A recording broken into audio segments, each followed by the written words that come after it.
Então, vamos falar dos lipídios, né? Os lipídios englobam todas as substâncias gordurosas existentes no reino animal e vegetal, né? Essa palavra lipídio vem de grego lipos, quer dizer gordura, né? Os exemplos de gorduras mais comuns são os óleos e as gorduras vegetais e animais, né? Aqui no lado esquerdo você tem uma imagem de vários tipos de óleos, tá? E aqui exemplos de carnes, né? Carnes que são alimentos de origem animal e que são ricos em gordura animal, né? Então, os óleos e as gorduras têm grande importância na alimentação e na constituição das células vivas. Eles caracterizam-se por serem substâncias untuosas ao tato, né? Por deixarem mancha translúcida no papel, né? A mancha de gordura, por serem insolúveis em água e solúveis apenas nos solventes orgânicos, né? Como o éter, clorofórmio, benzeno e outros, né? E aqui mostrando uma manifestação dos lipídios, né? Eles são constituintes também do corpo humano, são substâncias orgânicas, ou seja, também vão estar presentes no nosso corpo, né? E se uma pessoa tiver a tendência, eles vão se acumular no corpo na forma do tecido adiposo, né? Formando aí esse acúmulo de gordura no corpo, né? Que pode, dependendo da situação, né, deixar a pessoa inclusive obesa, muito acima do peso devido ao excesso de tecido adiposo. Do ponto de vista químico, os lipídios são ésteres formados de ácidos graxos superiores com álcools os mais variados, né?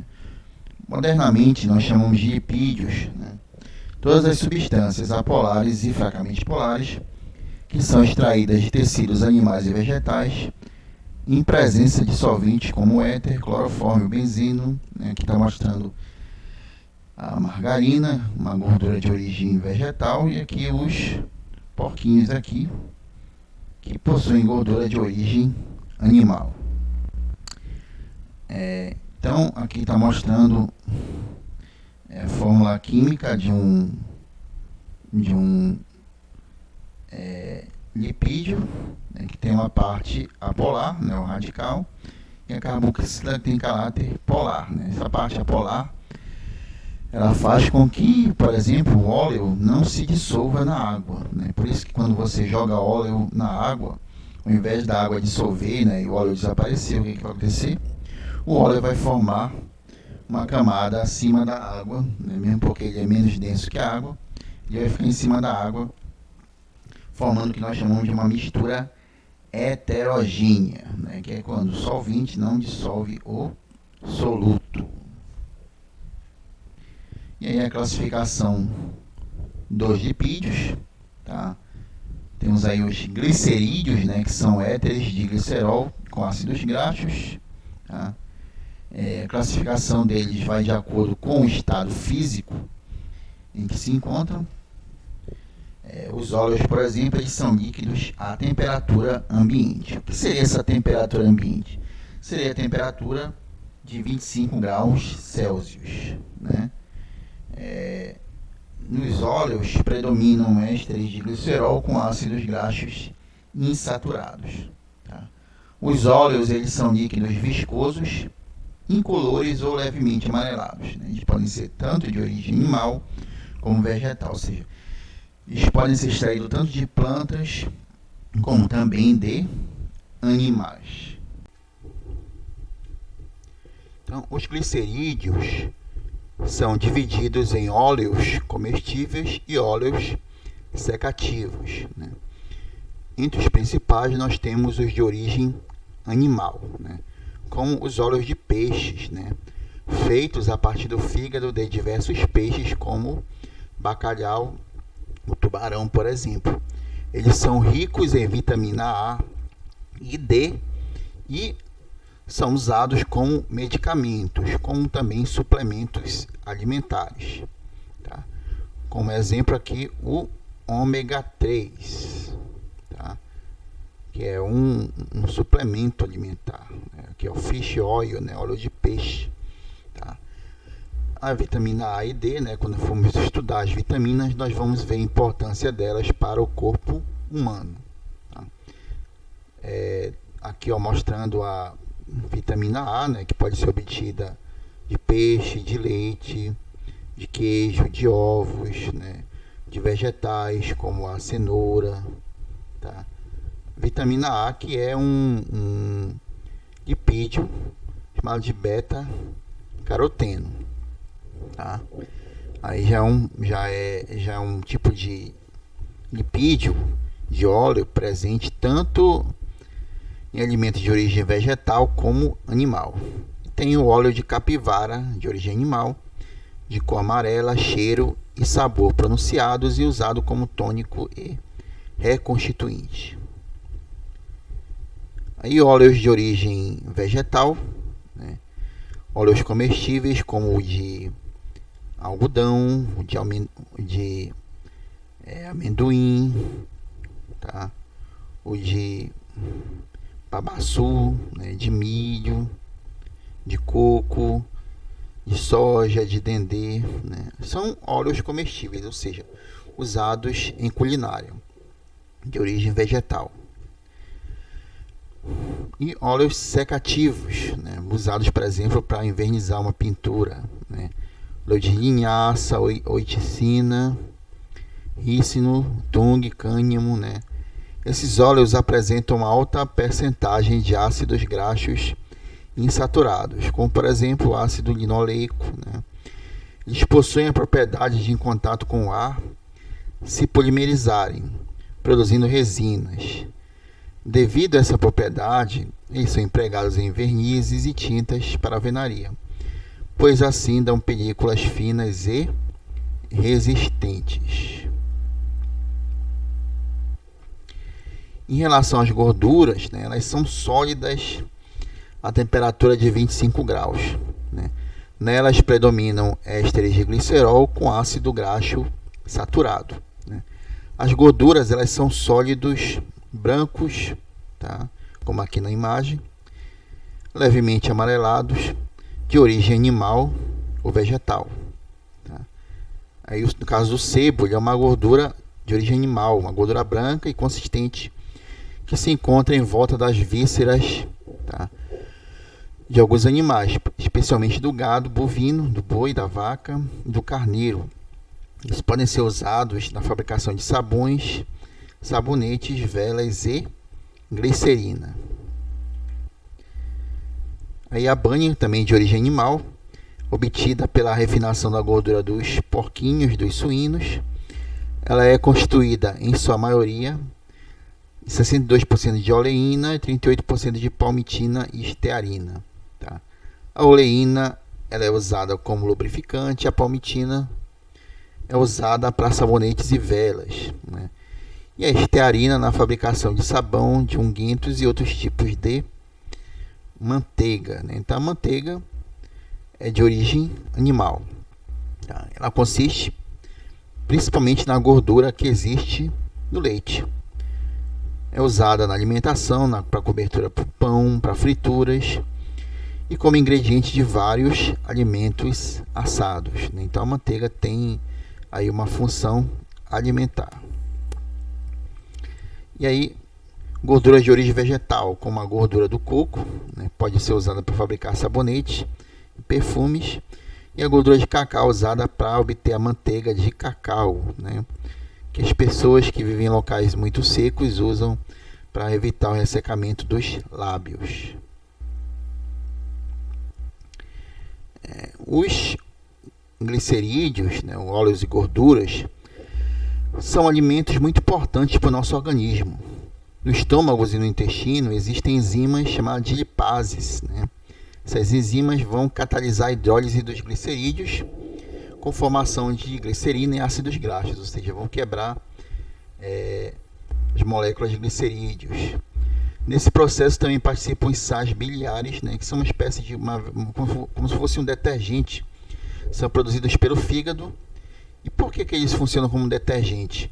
Porque eles ajudam a dispersar gorduras e partículas coloidais, semelhante detergente que nós usamos nas nossas casas, né, para lavar a mão, suja de gordura.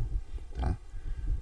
No processo do metabolismo, o nosso organismo dá 3 destinos à glicerina e aos ácidos graxos. Né?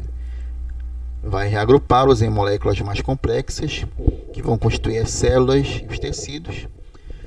Pode queimá-los para obter energia. Tá? Interessante notar, né, que os lipídios eles liberam bem mais energia do que os carboidratos, né? 9 quilocalorias por grama, enquanto que carboidrato e proteína 4 quilocalorias, ou seja, lipídios são mais energéticos. Tá? O corpo também pode guardá-los na forma de novas moléculas nos tecidos adiposos, né? Fato que em excesso vai levar uma pessoa a engordar, né? Tá? E a gordura é um material de reserva do nosso organismo, né? Sua queima ela é mais fácil do que a dos carboidratos. Aí os cerídeos, né, que são as ceras, elas classificam-se em vegetais, como a cera de carnaúba, e ceras animais, como as das abelhas, tá? Que elas usam para produzir a sua colmeia, né? São altamente insolúveis em água. Tá? Os vegetais eles fabricam ceras para revestir as folhas, tá? Evitando a evaporação excessiva. Tá? Isso porque a água que está dentro não vai querer se misturar com as ceras, né? Ficando dentro da folha. Ou seja, uma forma de economizar água os vegetais que vivem em locais mais secos, onde chove pouco. Os pássaros, patos e outros pássaros aquáticos, por exemplo, eles têm as suas penas, tá, revestida por gordura. Tá? Possuem uma glândula chamada de glândula oropigiana, que vai produzir gordura. Tá? E dessa maneira, né, como a gordura não se dissolve na água, né, a água, o lipídio, ele tem uma parte hidrofóbica, ou seja, que a água ela não se junta com essa parte, a polar. Então, quando a ave tiver com a pena cheia de gordura, tá, isso vai impedir com que a pena molhe. Nós vimos já a propriedade da água, uma das propriedades que é a adesão, em que a água ela se une a outras moléculas polares.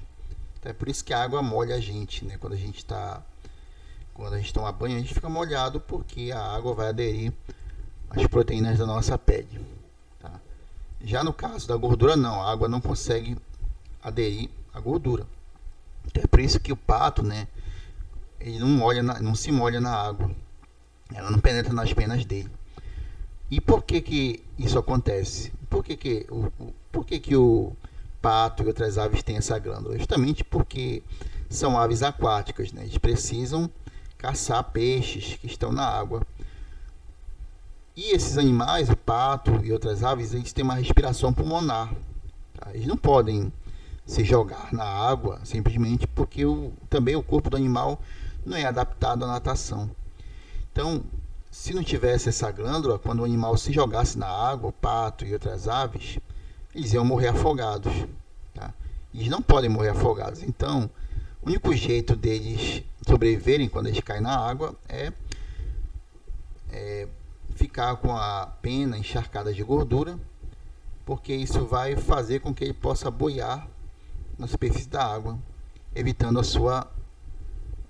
que ele afunde. Então, a glândula oropigiana é essencial para que os animais sobrevivam quando estão caçando. Okay? Então, nós temos aí a cera da abelha, que é uma cera de origem animal, já que a abelha é um animal. Ela é constituída por palmitato de micilita, né, cuja fórmula química tem 15 carbonos, 31 hidrogênios de um lado, e do outro também possui carbono e hidrogênio. Graças a essa cera, as abelhas conseguem construir as suas colmeias, as suas casinhas, porque as ceras são altamente impermeáveis, portanto mais resistentes. E a cera de carnaúba, que vem da planta de uma árvore da carnaubeira, constituída por serotato de melicila, né? Cuja fórmula química é essa daqui, né? Cadeias carbônicas contendo também oxigênio. Em relação à sua importância, né, os cerídeos têm uma importância econômica. Eles podem ser usados para a fabricação de vela, tá? Fabricação de sabões, graxa para sapatos, para assoalhos, fabricação de vernizes, fabricação de medicamentos, tá? Mas também tem uma importância para a alimentação, né? Podendo ser usados como emulsificantes, tá? Os fosfolipídios eles já são um tipo especial de lipídio que possui átomos de fósforo, do elemento químico fósforo, na sua constituição, tá? Eles são constituintes da membrana plasmática das células. A membrana plasmática, que é uma estrutura que vai envolver, vai delimitar a forma, vai proteger a célula e vai permitir também que determinadas coisas possam entrar ou não nas células, né? É uma estrutura que tem flexibilidade, graças à presença dos fosfolipídios, né? Os fosfolipídios que tem uma parte hidrofílica e outra parte hidrofóbica, né? Que não tem contato com a água, né? Dessa maneira, a membrana plasmática ela pode estar ajudando a separar o conteúdo interno da célula do conteúdo externo, onde geralmente existe mais água do que substâncias sólidas, tá? E também tem proteínas, tá? Que a gente vai estudar as funções delas, tá? Os fosfolipídios, então, possuem uma função estrutural. E aí os esteroides, tá? Que é outro tipo de lipídio, tá? São de origem animal, exclusivamente.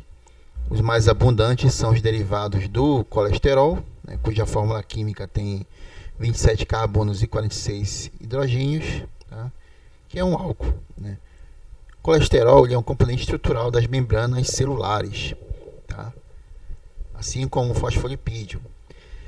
E é precursor de outros esteroides, como por exemplo as vitaminas D e os hormônios sexuais, como a testosterona, que é o hormônio sexual masculino, e o estradiol, ou estrogênio, que é o feminino, tá?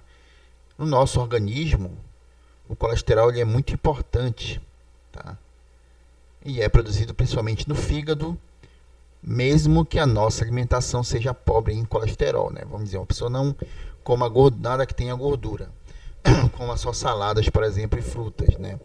Mesmo assim, ele vai dar um jeito de produzir esse lipídio através dos carboidratos que são consumidos, tá? Ou seja, o corpo tem uma forma de transformar carboidrato em lipídio, tá? Um adulto de peso médio, ou seja, que não é obeso, não é gordo, nem muito magro, ele tem cerca de 250 gramas de colesterol em seu organismo. Aqui na imagem mostrando os ovários, que são as gônadas femininas, onde se produz o estrogênio. Nos seres humanos masculinos, a testosterona ela é produzida lá pelos testículos, tá? Hormônios de natureza lipídica, esteroides, tá? Nós vamos ter uma outra aula sobre o colesterol. A gente vai falar dos benefícios e dos malefícios, principalmente em relação ao colesterol. Mas aqui está mostrando um homem, aqui ó, forte, musculoso. O que isso tem a ver com os esteroides? É por causa da testosterona, o hormônio sexual masculino, que uma vez que ele é produzido, ele ajuda a aumentar a massa muscular. Mas hoje em dia o homem ele consegue produzir esteroides como a testosterona em laboratório, ou seja, de forma artificial, tá? E então ele produz o que nós chamamos de esteroides anabolizantes, tá? Que são hormônios sintéticos, né, que o homem pode tomar, né, para ficar mais forte, aumentar a sua massa muscular em um curto período de tempo, tá? Só que isso tem um problema, né? Quando o cidadão se injeta esse tipo de produto no seu corpo, tá? Apesar de que ele vai aumentar a massa muscular rapidamente, ou seja, o homem vai ter mais, ele vai no curto prazo ele vai ter essa melhora na sua performance muscular, mas ele traz problemas no longo prazo, né? Efeitos colaterais, né? Alguns graves e outros não, tá? Por exemplo, o uso desses esteroides ele aumenta o risco de desenvolver doenças cardíacas, né? Que são doenças do coração, tá? Porque nós estamos falando de gordura, de lipídio, né? E esse tipo de gordura ele pode se acumular nas artérias e veias próximas do coração, tá? Ele também pode aumentar o comportamento agressivo, tá? Ou seja, o cidadão ficar mais agressivo, tá? Querer agredir as pessoas, pode causar danos ao fígado, né? O fígado que produz colesterol, mas em excesso, né? O fígado com muito colesterol, isso vai causar danos a esse órgão, causando disfunções nele, as suas funções. Pode causar ginecomastia, né? Aumento da gordura na região dos peitos, diminuição da produção da testosterona, que é o hormônio natural do corpo. Pode causar infertilidade, porque o homem vai ter dificuldade para produzir espermatozoide, e pode causar também calvície, né? Queda dos cabelos, tá? Mulheres também tomam anabolizantes, tá? Também para não para ficar, às vezes não para ficar forte, musculoso como um homem, né? Mas para aumentar a massa muscular dos quadris, tá? Das coxas, tá? Tentando obter algum benefício estético, tá? Porém, o uso indiscriminado desses esteroides sem prescrição médica, isso pode trazer efeitos também colaterais, como por exemplo, a mulher pode ficar com a voz mais grossa, semelhante a um homem, alterações faciais, ficar com o rosto mais masculino, tá? Crescimento de pelos corporais, que é uma característica masculina, crescimento do clitóris, tá? Pode afetar o ciclo menstrual, ficando irregular, diminuição do tamanho das mamas, tá? As mamas de uma mulher naturalmente tem que ser em tamanho suficiente para produzir leite, né? E infertilidade, ou seja, a mulher vai ter dificuldade para produzir os óvulos, ou seja, ficando infértil, incapaz de ter filhos. Então esses são os problemas que o uso de esteroides podem causar aos que usam esses produtos para aumentar força e massa muscular. Eles devem ser tomados somente a partir de uma prescrição médica e não de forma indiscriminada, tá? Então, essa primeira parte de lipídios, né, era isso que eu tinha que falar para vocês, ok?